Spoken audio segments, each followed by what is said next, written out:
Bonjour, c'est Clément Chabert au magasin du Vieux Campeur à Albertville.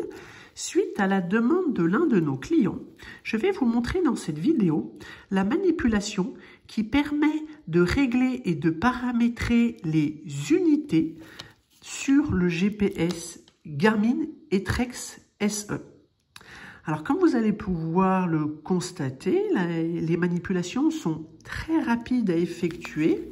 Depuis l'écran principal de votre GPS, vous allez venir vous servir des flèches situées sur le côté gauche et situées sur le côté droit de votre produit pour aller dans la rubrique paramètres. Donc, pour aller dans la rubrique paramètres, je descends avec la flèche basse située sur le côté gauche de mon produit et je valide avec la touche OK. Donc là, je viens me mettre sur la rubrique paramètres, je rentre dans la rubrique paramètres avec le bouton OK. Je vais ensuite aller chercher la sous-rubrique qui s'appelle système, je rentre dans la sous-rubrique qui s'appelle système et là, je viens chercher la sous-rubrique qui s'appelle unité.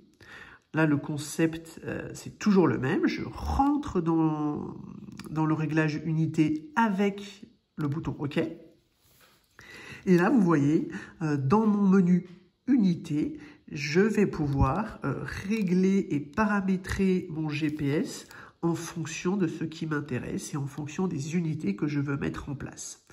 Donc, pour régler tout ce qui est unité en rapport avec la vitesse et la distance, eh ben, c'est tout simple. On rentre dans l'entité et là, on choisit l'unité qui nous intéresse. Alors, il y a le système nautique, il y a l'unité yards, il y a l'unité kilomètres, il y a les miles terrestres. Alors, nous, bien sûr, en France, on se sert des kilomètres. Pour valider le choix, on appuie sur le bouton OK. Et on retourne tout de suite sur sur le menu principal du réglage unité. Alors maintenant, on va régler par exemple l'unité au niveau de la vitesse du vent. Donc là, par exemple, vous voyez, j'ai plusieurs options possibles. Moi, je vais choisir l'option km/h. On va ensuite pouvoir régler l'unité température. Donc là, vous avez le choix bien évidemment entre le Celsius ou le Fahrenheit. Alors, pour valider, c'est toujours pareil, vous appuyez sur OK et si vous voulez faire retour en arrière sans valider votre choix, vous appuyez sur la touche située sur le côté, sur la touche basse côté droit de votre GPS. Vous voyez, là vous avez le petit symbole back. Voilà. Et la quatrième unité qu'on peut changer sur un Etrex SE, c'est très intéressant, surtout pour les personnes qui font beaucoup de randonnées, c'est la rubrique vitesse verticale. Et là, on peut choisir d'afficher la vitesse en mètres par minute, en mètres par seconde, en mètres heure. Normalement, en tout cas, moi, ce que je vois au magasin du Vieux Campeur d'Albertville, c'est que nos clients préfèrent avoir une information en mètres par heure. Par exemple, j'ai une vitesse d'ascension verticale de 400 mètres heure, de 500 mètres heure, etc. Donc vous voyez, il est très facile sur les Etrex SE de changer les unités,